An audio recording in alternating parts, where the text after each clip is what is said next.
So what's different about wireless networks? Firstly, and probably the most important thing, the interfaces and users are not bound to any physical location.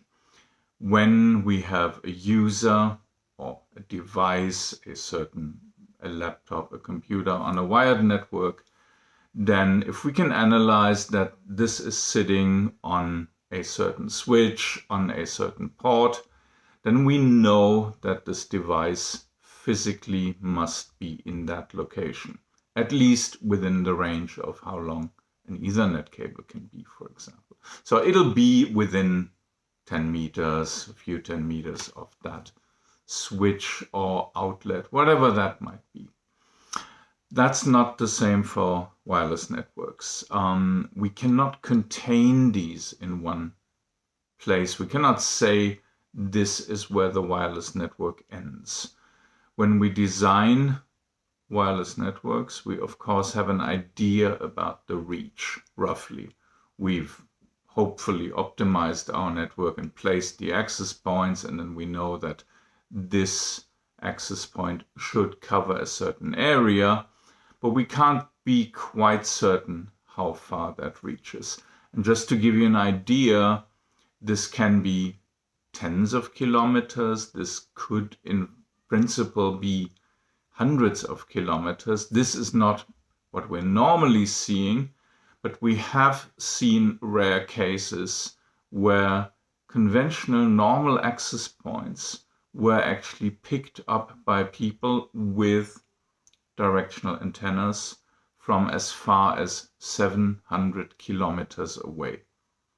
Now that's not your normal case, but in any case, what's possible, what is thinkable is that you have a campus network and your clients actually are outside the campus. They might be sitting in a cafe nearby, they might be in a car rolling by. If we're thinking about hostile attacks, they might most certainly be somewhere outside and directing antennas at your network. Again, this will not be your everyday problem, but it's possible.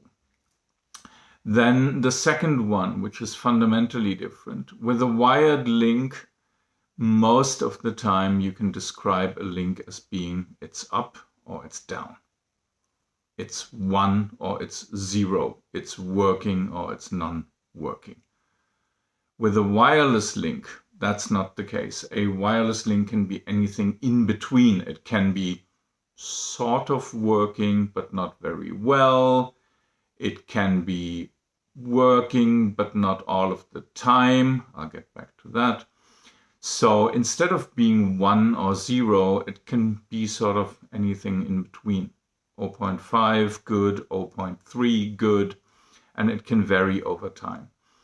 This has a lot to do with the physical matter just being completely different here. We're going through an open medium, we're going through space, obstacles, changes all the time, which impact our links. For a wired link, the problem is just much more contained. Of course, a cable can also be flaky. It can be hanging on the last little piece of copper, and it can maybe be moved and sort of go on and off.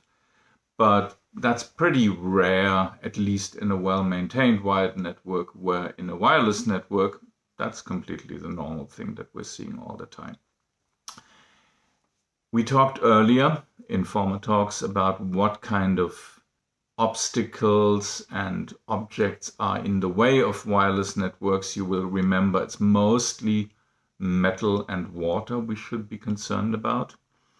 But metal and water come in many forms and they can be changing all the time. So in the physical space, we might have optimized the network on one day and then the week later it looks completely different. There's cars parking where there wasn't any cars last weekend.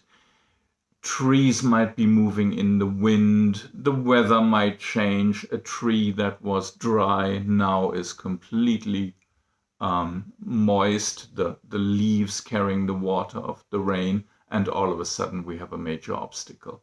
And there are many, many more things. These are just some examples. One of the first key mistakes I made in my wireless early days was forgetting about cars and traffic. I built networks between houses on the ground floor, and then I'd forgotten there'd be a delivery truck standing in the way on a normal weekday, and the network changed completely. So keep an eye on whatever can change in your space, in the physical space. That has a lot to do, of course, with making a good site survey.